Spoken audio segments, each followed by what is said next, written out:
অনেককাল আগে রাজা সগরের ৬০,০০০ পুত্র এক যজ্ঞের ঘোড়া খুঁজতে গিয়ে মহর্ষি কপিলের আশ্রমে পৌঁছায়। ভুলবশত তারা ঋষিকে চোর মনে করে অপমান করে।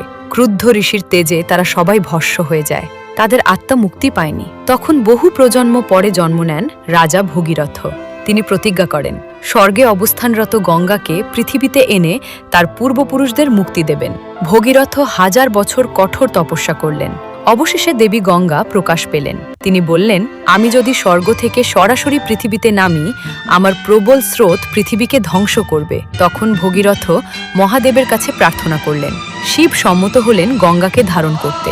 গঙ্গা প্রবল বেগে নেমে এলেন, কিন্তু শিব তার জটাজালে গঙ্গাকে আটকে রাখলেন।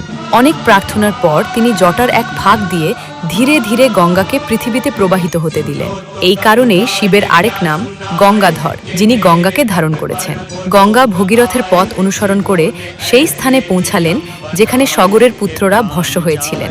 গঙ্গার পবিত্র জলে তাদের আত্মা মুক্তি পেল। তাই আজও বলা হয়, গঙ্গা স্নান পাপ মোচন করে এবং মুক্তি দেয়।